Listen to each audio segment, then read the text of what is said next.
Haben Sie sich schon einmal überlegt, wie Dirigentinnen und Dirigenten beim Dirigieren den Taktstock gebrauchen? Mein Name ist Andreas Mildner, ich bin Dirigent und gehe mit Ihnen dieser Frage in den nächsten Minuten nach.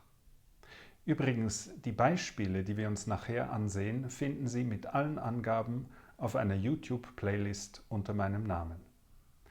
Machen wir zuerst einen kurzen Ausflug in die Geschichte. Den Taktstock in der bekannten handlichen Form gibt es erst seit dem 19. Jahrhundert. Vorher leiteten Kapellmeister die Orchester, die Kapellen hießen, von einem Tasteninstrument aus, zum Beispiel einem Cembalo. Oder sie leiteten die Kapelle und spielten als erste Geiger als Konzertmeister mit. Oder sie schlugen den Takt mit langen Stöcken laut auf den Boden. Das wurde jedoch als störend empfunden und bald aufgegeben. Dirigenten, die ausschließlich dirigierten und nicht zugleich Komponisten waren oder mitspielten, gab es vor dem 19. Jahrhundert nicht. Ganz in der alten Tradition leitete Willi Boskowski gelegentlich die Wiener Philharmoniker.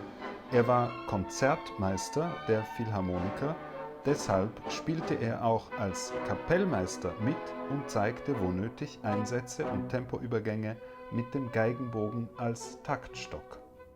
Arturo Toscanini benützte einen Taktstock, der fast so lange war wie der Geigenbogen bei Boskowski. Das lag vielleicht daran, dass Toscanini Cellist war, bevor er Dirigent wurde.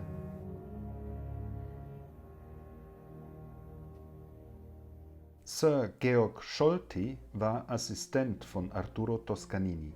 Er verwendet einen deutlich kürzeren Taktstock. Dennoch erinnert sein Umgang damit an den Geigenbogen bei Boskowski und an Toscanini. Hier ist es Zeit, über die Funktion des Taktstocks nachzudenken und darüber, was die Funktion für die Handhabung bedeutet. Wie beeinflusst ein Dirigent, eine Dirigentin mit Gesten das Spiel der Musikerinnen und Musiker im Orchester? Die Vorstellung davon, wie die Musik klingen soll, fließt aus dem inneren Ohr über Arm und Hand in den Taktstock bis ganz nach vorn in die Spitze und von dort ins Orchester hinein. Ich bin meinem Dirigierlehrer Klaus-Peter Seibel, geboren 1936, gestorben 2011, sehr dankbar, dass ich das bei ihm gelernt habe. Klaus-Peter Seibel war ein hervorragender Dirigent und ein hervorragender Lehrer. Er hat unermüdlich darauf geachtet, dass die Handhabung des Taktstocks den Fluss der Musik nicht unterbricht, dass es in der Bewegung bis in die Spitze des Taktstocks keinen Unterbruch, keine Verkrampfung, keinen Knick gibt. Denn nur eine freie, unverkrampfte Bewegung in Arm und Hand bringt freie, unverkrampfte Klänge im Orchester hervor. Eine vorbildlich unverkrampfte Taktstockhaltung mit fließenden Bewegungen sehen wir bei Herbert von Karajan, auch wenn diese Bilder nachträglich ohne Orchester nur für den Film entstanden. Ganz ähnlich bei Leonard Bernstein, der seinen Taktstock gelegentlich in die linke Hand klemmt, um die rechte, die übliche Taktstockhand, frei zu haben für Ausdrucksgesten. Doch gewöhnlich fließt der Klang bei ihm direkt aus der Taktstockspitze.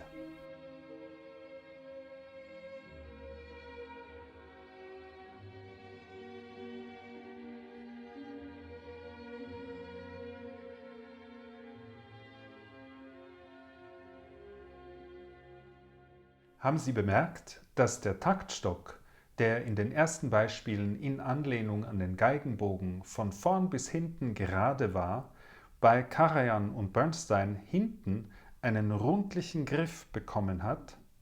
Der Taktstock wird zum Instrument, mit dem der Dirigent die Musik anfasst. Dann geschieht etwas Merkwürdiges. Der Taktstock, der gut in der Handfläche lag, mit und ohne den rundlichen Griff, rutscht ganz nach vorn zu den Fingerspitzen. Die Taktstockspitze ist nicht mehr Zielpunkt der Bewegung, sondern gleitet frei durch die Luft. Bei Carlos Kleiber wandert der Taktstock unmerklich von der Handfläche zu den Fingern nach vorn und wieder zurück. Die Bewegungen sind fließend, die linke Hand wird gleichberechtigte Dirigierhand. Diese einmalige Gestik, die bei Carlos Kleiber einen musikalischen Sog erzeugte, fand Nachahmer, bei denen der Fluss jedoch ins Stocken geriet.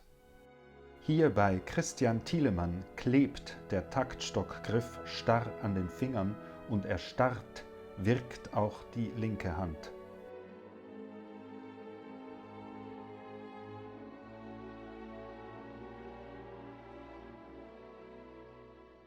Ähnlich bei Gustavo Dudamel.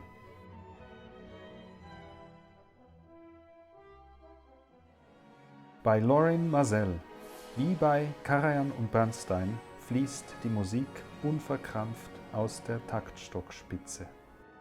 Einen ähnlichen Taktstock wie Maazel verwenden Simone Young.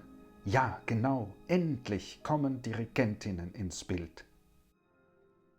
Und Susanna Melki, die in der Gestik noch stärker an Maazel erinnert. Ebenfalls mit einem ähnlichen Taktstock wie Maazel dirigiert Joanna Malwitz, doch ist er bei ihr, wie bei Thielemann und Dudamel, ganz vorn festgeklebt an den Fingern und auch die linke Hand ist starr. Claudio Abbado fand mit der Zeit zu einer einzigartig fließenden Gestik. Sein Taktstock hat einen kurzen länglichen Griff, liegt ganz vorn in der Hand, schwingt frei und kontrolliert zugleich. Die linke Hand modelliert gleichberechtigt.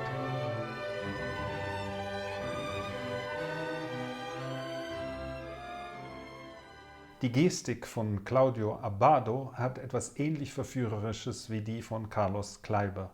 Entsprechend gab es Nachahmer wie hier zum Beispiel Daniel Harding.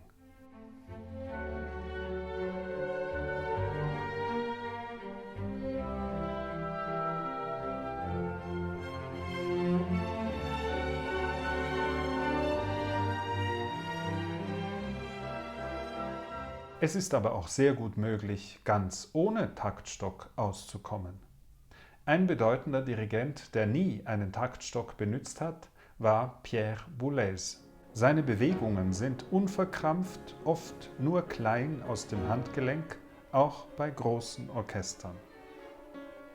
Ähnlich sind die Bewegungen bei Emmanuelle Haim, die in alter Tradition das Orchester vom Cembalo ausleitet. Und zum Schluss, mit verwandter Gestik, wenn auch mit mehr Einsatz der Arme, sehen wir Barbara Hannigan, die ihre Karriere als Sängerin begann und vielleicht deshalb gelegentlich mit dem Mund artikuliert.